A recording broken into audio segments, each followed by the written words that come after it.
खनन दल ने खुदाई करते समय अजीब घटना का सामना किया। खदान के अंदर से अजीब सी चीखें सुनाई दी और जैसे जैसे ड्रिल गहराई में गई, घने धुएं का गुबार सतह पर फैल गया। उसी वक्त ड्रिल अचानक रुक गई और सभी की नजरें एक पल के लिए उस पर टिक गईं। जब महिला बॉस ने खुद ड्रिल की जांच की तो उसे कुछ ऐसा दिखा। ड्रिल से एक अनजानी आकृति के कुछ टुकड़े निकले।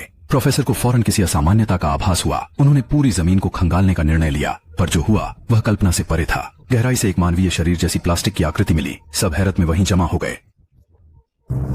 उस आकृति से वाकई एक व्यक्ति बाहर निकला।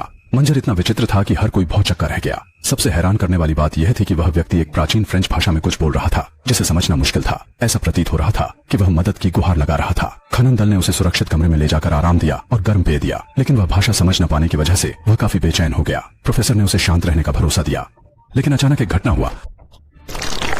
एक कीड़े जैसा प्राणी वहां से फिसल कर निकल गया। प्रोफेसर हड़बड़ाकर पीछे हट गए, लेकिन दूसरों ने इस नजारे को नहीं देखा। प्रोफेसर ने महसूस किया कि इस प्राचीन आदमी से कुछ अजीब हो सकता है। उन्होंने महिला बॉस को तुरंत हालात की गंभीरता बताई और सभी के स्वास्थ्य की जांच की सिफारिश की। इस बीच एक बुजुर्ग इंसान ने प्रोफेसर की बात को ज्यादा गंभीर मान लिया और माना कि शायद यह आदमी सिर्फ परेशान है। उसने अनुमान लगाया कि दिखा कीड़ा शायद केवल एक गीला अवशेष हो सकता है।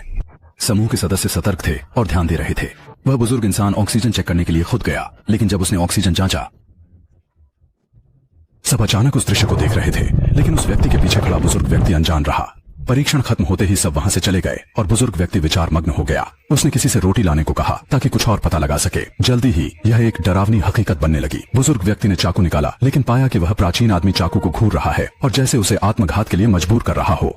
बहुत समझाने के बाद भी बुजुर्ग हकीकत नहीं समझ पाया, जबकि वह खिड़की के पास खड़ा था और गहरी सोच में डूबा हुआ था।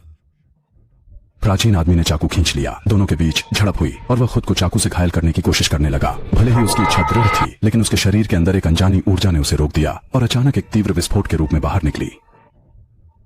तब जाकर बुजुर्ग व्यक्ति को गड़बड़ी का एहसास हुआ। उसने उसके गले को पकड़ने की कोशिश की, लेकिन प्राचीन आदमी ने खुद उसे कसकर पकड़ लिया। कुछ पलों में वह बुजुर्ग आदमी को गिरा देता है। उसकी आंखों और नाक से अजीब एंटेना जैसे अंग बाहर निकलते हैं। गिरा हुआ बुजुर्ग व्यक्ति सदमे में आ जाता है। उस प्राचीन इंसान की शारीरिक म्यूटेशन अभी भी पूरा नहीं हुआ था। उसकी पूंछ अजीब तरीके से बढ़कर बुजुर्ग के फेफड़े तक पहुंच गई। होश में आने पर उसने देखा उस आदमी का शरीर अब सूख चुका था, मानो मार्बल सा कड़ा हो। काफी हद तक यह साफ हो गया था कि उसकी अंदरूनी शक्ति कहीं और चली गई थी। बुजुर्ग आदमी ने तत्काल महिला बॉस को सूचित किया। जब महिला बॉस ने उससे कारण पूछा तो वह पर्दा डालते हुए बोला कि वह तो वहां किसी काम से आया था और बाकी से बेखबर था। महिला बॉस ने तब तक इंतजार का फैसला किया जब तक प्रोफेसर का रिपोर्ट नहीं आ जाती। वो रात तनावपूर्ण रही। अंततः यह जाहिर हुआ कि वह प्राचीन आदमी एक अमर परजीवी का वाहक था, जिसने उसे इस अनुभव में जिंदा रखा था। इससे प्रभावी ढंग से सुधार के लिए भौतिक जांच और अध्ययन का प्रस्ताव रखा गया। आदि से तह यह खोज दुनिया भर में मशहूर होने के काबिल थी। वहीं दूसरी ओर दाढ़ी वाले पर परजीवी का प्रभाव स्पष्ट हो गया। उसने अपने रूममेट को बताया कि उसके शरीर के अंदर एक अजीब जीव प्रवेश कर गया, लेकिन रूममेट ने उस पर विश्वास करने के बजाय इसे मजाक समझा।